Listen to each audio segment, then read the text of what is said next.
Assalamualaikum warahmatullahi wabarakatuh. Perkenalkan, nama saya Dika Isgiana Noviana dari Pendidikan Bahasa dan Sastra Indonesia Rombel 4 dengan NIM 21014211152. Di sini saya akan memaparkan tentang sumber daya alam dan lingkungan. Pengertian sumber daya alam. Sumber daya alam adalah keseluruhan dari faktor-faktor fisik, kimia, biologi, dan sosial yang merupakan elemen pembentuk ekosistem di sekitar kita.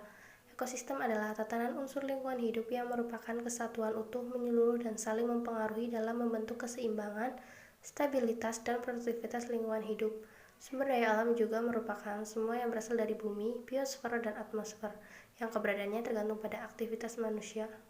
Sumber daya ini tidaklah selalu bersifat fisik, tetapi ia juga dapat bersifat non-fisik. Sumber daya ada yang dapat berubah menjadi bentuk lain, bahkan menghilang, ada juga yang sifatnya kekal. Klasifikasi macam-macam jenis SDA. Yang pertama berdasarkan jenisnya, ada dua, yaitu yang pertama sumber daya alam hayati atau biotik. Sumber daya ini berasal dari makhluk hidup seperti flora, fauna, dan manusia. Yang kedua sumber daya alam non-hayati atau abiotik, merupakan sumber daya alam fisik yang berupa benda-benda mati. Yang kedua berdasarkan sifatnya. Yang pertama menurut sumber daya alam yang terbarukan, yaitu merupakan sumber daya yang dapat melakukan reproduksi atau perkembangbiakan dan juga sumber daya yang memiliki daya regenerasi atau pulih sendiri. Yang B, sumber daya alam yang tidak terbarukan, merupakan sumber daya alam ini tidak dapat mengalami pembaharuan. Yang ketiga berdasarkan potensinya. Yang A, sumber daya alam materi, yaitu sumber daya alam yang dimanfaatkan dalam bentuk fisiknya, misalnya batu, besi, emas, kayu, serat kapas, dan lain-lain.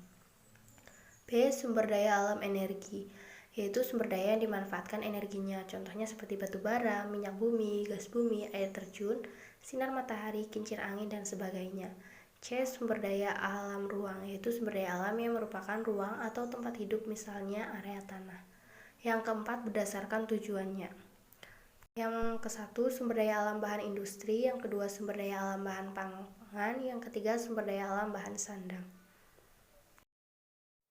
Pengelolaan sumber daya alam. Pengelolaan merupakan upaya yang tersusun secara sistematis dan terpadu yang dilakukan dalam bertujuan untuk melestarikan fungsi lingkungan hidup dan sumber daya alam, serta dapat mencegah terjadinya kerusakan dan atau pencemaran lingkungan hidup. Sumber daya alam tidak hanya mencukupi kebutuhan hidup manusia, tetapi juga memberikan kontribusi yang cukup besar bagi kesejahteraan suatu bangsa.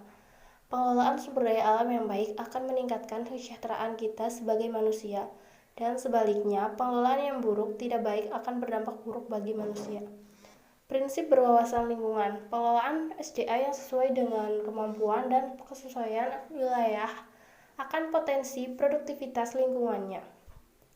Yang kedua, prinsip berkelanjutan. Pengelolaan SDA yang bijaksana dan memikirkan ketersediaannya di masa depan. Yang ketiga, prinsip ekofiensi, yaitu pengelolaan SDA dengan biaya murah dan dampak yang sekecil mungkin. Implementasi konservasi sumber daya alam dan lingkungan. Yang pertama, potensi sumber daya kehutanan. Pengelolaan kehutanan didefinisikan sebagai kegiatan tata hutan yang berkaitan dengan penyusunan, pemanfaatan, dan perlindungan hutan. Contoh pengelolaan sumber daya kehutanan: 1. Memperhatikan keseimbangan antara penebang pohon dan penanamannya kembali. 2. Pengawasan wilayah hutan dengan satuan polisi. 3. Memberikan penyuluhan, larangan, dan pemberian sanksi terhadap kerusakan hutan. 4. Memperlakukan sistem penebangan pohon secara tebang pilih. Yang kelima, melakukan aforestry, yaitu penghutankan daerah yang bukan hutan. Yang kedua, pengelolaan sumber daya pertambangan. Pertambangan didefinisikan sebagai kegiatan pengelolaan bahan galian meliputi observasi atau pengamatan daerah persebaran, eksplorasi atau penyelidikan keadaan barang, dan eksploitasi atau pengambilan bahan galian. Contoh pengelolaan sumber daya pertambangan adalah sebagai berikut. 1. Membuat zonasi konservasi dan zona penyangga di sepanjang saluran hidrologi.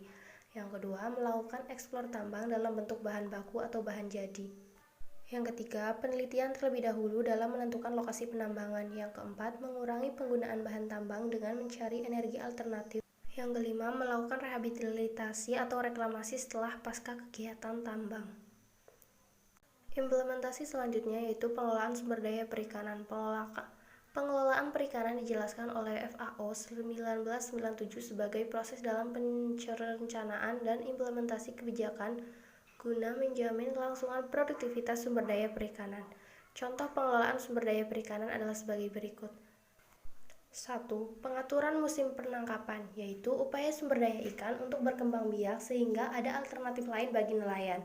Kedua, penutupan daerah penangkapan diberlakukan apabila sumber daya ikan mendapati kepunahan. Yang ketiga, selektivitas alat tangkap dilakukan untuk menyeleksi ikan yang akan ditangkap atau dilihat dari ukurannya. Yang keempat, pelarangan alat tangkap. Pelarangan dilakukan apabila menggunakan bahan berbahaya seperti racun ikan dan bom ikan. Yang kelima, pelarangan penangkapan. Upaya membatasi jumlah ikan yang boleh ditangkap. Yang keenam, penangkapan melakukan sistem zonasi, yaitu wilayah perairan dibagi menjadi zona-zona sesuai dengan pemanfaatannya. Sekian pemaparan yang bisa saya buat. Apabila ada kesalahan atau tutur kata yang kurang berkenan, saya mohon maaf yang sebesar-besarnya. Terima kasih. Wassalamualaikum warahmatullahi wabarakatuh.